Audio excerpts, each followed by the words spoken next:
ಪುರಾಣಗಳಲ್ಲಿ ನಾವು ಎಷ್ಟೋ ಯುದ್ಧಗಳ ಬಗ್ಗೆ ಕೇಳ್ತೀವಿ. ಆದರೆ ಎಲ್ಲವನ್ನೂ ಒಂದೇ ಒಂದು ಕ್ಷಣದಲ್ಲಿ ಮುಗಿಸ್ಬಿಡುವ ಒಂದು ಅಲ್ಟಿಮೇಟ್ ವೆಪನ್, ಒಂದು ಅಂತಿಮ ಅಸ್ತ್ರ ಇರ್ಬೋದಾ? ಅಂದ್ರೆ ಎದುರಿಗೆ ಯಾರು ನಿಂತಿದ್ರೂ ಸರಿ, ಅವರನ್ನ ಸಂಪೂರ್ಣವಾಗಿ ಇಲ್ಲವಾಗಿಸೋಷ್ಟು ಶಕ್ತಿ ಇರೋ ಅಸ್ತ್ರ. ಬನ್ನಿ ಇವತ್ತು ನಾವು ಅಂಥದ್ದೇ ಒಂದು ದಿವ್ಯಾಸ್ತ್ರದ ರಹಸ್ಯ ಏನು ಅಂತ ನೋಡೋಣ. ಹೌದು, ನಮ್ಮ ಪುರಾಣಗಳಲ್ಲಿ ಅಂಥ ಒಂದು ಅಸ್ತ್ರದ ಬಗ್ಗೆ ಉಲ್ಲೇಖ ಇದೆ. ಅದು ಕೇವಲ ಒಂದು ಯುದ್ಧವನ್ನಷ್ಟೇ ಅಲ್ಲ, ಇಡೀ ಬ್ರಹ್ಮಾಂಡವನ್ನೇ ನಾಶ ಮಾಡಬಲ್ಲ ಶಕ್ತಿ ಅದಕ್ಕಿತ್ತು. ಅದರ ಕೆಪಾಸಿಟಿ ಎಷ್ಟಿತ್ತು ಅಂದ್ರೆ, ಒಂದು ಕ್ಷಣ ಯೋಚನೆ ಮಾಡಿ, ಅದನ್ನ ಪ್ರಯೋಗ ಮಾಡಕ್ಕೆ ದೈಹಿಕ ಶಕ್ತಿ ಬೇಕಾಗಿರಲಿಲ್ಲ, ಅಥವಾ ಯಾವುದೇ ರೀತಿಯ ಶ್ರಮ ಕೂಡ ಬೇಕಾಗಿರಲಿಲ್ಲ. ಜಸ್ಟ್ ಮನಸ್ಸಿನ ಸಂಕಲ್ಪದಿಂದ, ಒಂದೇ ಒಂದು ಯೋಚನೆಯಿಂದ ಅದನ್ನ ಪ್ರಯೋಗ ಮಾಡಬಹುದಾಗಿತ್ತು. ಅಷ್ಟೇ ಅಲ್ಲ, ಗುರಿಯಿಡೋಕೆ ಬಿಲ್ಲು ಬಾಣದ ಅಗತ್ಯತೆಯೇ ಇರಲಿಲ್ಲ. ಕೇವಲ ಒಂದು ತೀಕ್ಷ್ಣವಾದ ನೋಟ, ಅಂದ್ರೆ ಕಣ್ಣಿಗಳಿಂದಲೇ ಅದಕ್ಕೆ ಟಾರ್ಗೆಟ್ ಫಿಕ್ಸ್ ಮಾಡಬಹುದಾಗಿತ್ತು. ಹಾಗಾದ್ರೆ ಇದರ ಪರಿಣಾಮ? ಅಬ್ಬಬ್ಬ, ಅದು ಸಣ್ಣ ಪುಟ್ಟದ್ದಂತೂ ಖಂಡಿತ ಅಲ್ಲ. ಅದು ಇಡೀ ಸೃಷ್ಟಿಯನ್ನೇ ಅಳಿಸಿ ಹಾಕುವಷ್ಟು, ಅಂದ್ರೆ ಇಡೀ ಬ್ರಹ್ಮಾಂಡವನ್ನೇ ನಾಶ ಮಾಡುವಷ್ಟು ಭಯಂಕರವಾಗಿತ್ತು. ಇಂಥ ಭಯಂಕರವಾದ ಅಸ್ತ್ರದ ಹೆಸರು ಪಾಶುಪತಾಸ್ತ್ರ. ಬನ್ನಿ, ಈ ಒಂದು ವಿವರಣೆಯಲ್ಲಿ ಈ ಬ್ರಹ್ಮಾಂಡವನ್ನೇ ನಾಶ ಮಾಡುವ ಅಸ್ತ್ರದ ಬಗ್ಗೆ ಇನ್ನಷ್ಟು ಆಳವಾಗಿ ತಿಳಿದುಕೊಳ್ಳೋಣ. ಹಾಗಾದ್ರೆ ಪಾಶುಪತಾಸ್ತ್ರ ಅಂದ್ರೆ ಏನು? ಸಿಂಪಲ್ ಆಗಿ ಹೇಳೋದಾದ್ರೆ, ಇದು ಸಾಕ್ಷಾತ್ ಪರಮಶಿವನಿಗೆ ಸೇರಿದ ಒಂದು ದಿವ್ಯಾಸ್ತ್ರ. ಇದರ ಅತಿದೊಡ್ಡ ಸ್ಪೆಷಾಲಿಟಿ ಏನು ಅಂದ್ರೆ, ಇಡೀ ಸೃಷ್ಟಿಯನ್ನೇ ಸರ್ವನಾಶ ಮಾಡುವ ಇದರ ಅಪಾರವಾದ ಶಕ್ತಿ. ಈ ಅಸ್ತ್ರದ ಮೂಲ ಯಾವುದು? ಎಲ್ಲಿಂದ ಬಂತು ಇದು? ಇದರ ಕತೆ ನಮ್ಮನ್ನ ನೇರವಾಗಿ ಶಿವನ ದಿವ್ಯ ಪರಂಪರೆಗೆ ಕರ್ಕೊಂಡೋಗುತ್ತೆ. ಪಾಶುಪತಾಸ್ತ್ರ ಅನ್ನೋದು ಬೇರೆ ಯಾವುದೇ ದೇವತೆಯ ಅಸ್ತ್ರ ಅಲ್ಲ, ಗೊತ್ತಾ? ಇದು ಮಹಾದೇವನಾದ ಶಿವನ ಪರ್ಸನಲ್ ವೆಪನ್. ಇದೇ ಕಾರಣಕ್ಕೆ ಇದನ್ನ ಅತ್ಯಂತ ಪವಿತ್ರ, ಹಾಗೇನೇ ಅಷ್ಟೇ ಭಯಾನಕವಾದ ಅಸ್ತ್ರಗಳಲ್ಲಿ ಒಂದು ಅಂತ ಪರಿಗಣಿಸಲಾಗುತ್ತೆ. ಹಾಗಾದ್ರೆ ಇಷ್ಟು ಪವರ್ಫುಲ್ ಆದ ಅಸ್ತ್ರ ಕೇವಲ ಶಿವನ ಹತ್ರ ಮಾತ್ರ ಇತ್ತಾ, ಅಥವಾ ಬೇರೆ ಯೋಧರಿಗೂ ಇದು ಸಿಕ್ಕಿತ್ತಾ?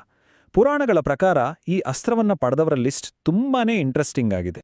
ಇಲ್ಲಿ ಆಶ್ಚರ್ಯದ ವಿಷಯ ಏನು ಅಂದ್ರೆ, ಈ ಅಸ್ತ್ರದ ಜ್ಞಾನ ಕೇವಲ ಒಂದೇ ಯೋಗಕ್ಕೆ ಸೀಮಿತವಾಗಿರಲಿಲ್ಲ. ರಾಮಾಯಣದಲ್ಲಿ ನೋಡೋದಾದ್ರೆ ಶ್ರೀರಾಮ, ಇಂದ್ರಜಿತು ಮತ್ತೆ ಲಕ್ಷ್ಮಣನತ್ರ ಇದು ಇತ್ತು. ಅದೇ ರೀತಿ ಮಹಾಭಾರತದ ಕಾಲಕ್ಕೆ ಬಂದ್ರೆ ಅರ್ಜುನ ಮತ್ತು ಅಶ್ವತ್ಥಾಮನಂಥ ಮಹಾರಥಿಗಳು ಇದರ ಜ್ಞಾನವನ್ನ ಪಡೆದಿದ್ರು. ಆದರೆ ಈ ಎಲ್ಲಾ ಮಹಾನ್ ಯೋಧರ ಪೈಕಿ ಪಾಶುಪತಾಸ್ತ್ರದ ಹೆಸರು ಹೆಚ್ಚಾಗಿ ಕೇಳಿಬರೋದು ಮಹಾಭಾರತದ ಅರ್ಜುನನ ಜೊತೆ. ಅವನು ಈ ಅಸ್ತ್ರವನ್ನ ಪಡೆದ ಕಥೆಯೇ ಒಂದು ರೋಚಕವಾದ ಪ್ರಸಂಗ. ಅರ್ಜುನ ಕುರುಕ್ಷೇತ್ರ ಯುದ್ಧ ಶುರುವಾಗೋಕ್ಕೂ ಮುಂಚೆ ಶಿವನನ್ನ ಮೆಚ್ಚಿಸೋಕೆ ಅಂತ ಕಠೋರವಾದ ತಪಸ್ಸು ಮಾಡ್ತಾನೆ. ಅವನನ್ನ ಪರೀಕ್ಷೆ ಮಾಡೋಕೆ ಶಿವ ಬೇಡನ ವೇಷದಲ್ಲಿ ಬಂದು ಅರ್ಜುನನ್ ಜೊತೆ ಯುದ್ಧ ಮಾಡ್ತಾನೆ. ಈ ಫೇಮಸ್ ಆದ ಕಿರಾತ ಅರ್ಜುನಿಯ ಪ್ರಸಂಗದಲ್ಲಿ ಅರ್ಜುನನ ಪರಾಕ್ರಮಕ್ಕೆ ಮೆಚ್ಚಿದ ಶಿವ ಕೊನೆಗೆ ಅವನಿಗೆ ಪಾಶುಪತಾಸ್ತ್ರವನ್ನ ವರವಾಗಿ ಕೊಡ್ತಾನೆ.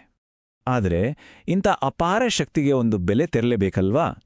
ಪಾಶುಪತಾಸ್ತ್ರವನ್ನ ಹೊಂದೋದೊಂದು ವಿಷಯ, ಆದರೆ ಅದನ್ನ ಬಳಸೋದು ಅದು ಸಂಪೂರ್ಣವಾಗಿ ಬೇರೆನೇ ಲೆವೆಲ್. ಇಲ್ಲೇ ಒಂದು ದೊಡ್ಡ ಪ್ರಶ್ನೆ ಬರುತ್ತೆ. ಅರ್ಜುನನ ಹತ್ರ ಇಡೀ ಬ್ರಹ್ಮಾಂಡವನ್ನೇ ನಾಶ ಮಾಡುವ ಅಸ್ತ್ರ ಇತ್ತು. ಹಾಗಿದ್ರೂ ಕುರುಕ್ಷೇತ್ರ ಯುದ್ಧವನ್ನ ಒಂದೇ ಕ್ಷಣದಲ್ಲಿ ಗೆಲ್ಲೋಕೆ ಅವನು ಯಾಕೆ ಅದನ್ನ ಬಳಸಲಿಲ್ಲ? ಅದಕ್ಕೆ ಕಾರಣ ಇದೆ.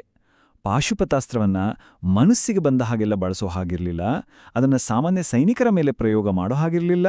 ಕೇವಲ ಅಧರ್ಮ, ಮಿತಿ ಮೀರಿದಾಗ ಮತ್ತು ಒಬ್ಬ ಶ್ರೇಷ್ಠ ಎದುರಾಳಿಯ ವಿರುದ್ಧ ಮಾತ್ರ ಅದನ್ನು ಬಳಸಬೇಕು ಅನ್ನುವಂಥ ಕಠಿಣವಾದ ನಿಯಮ ಇತ್ತು.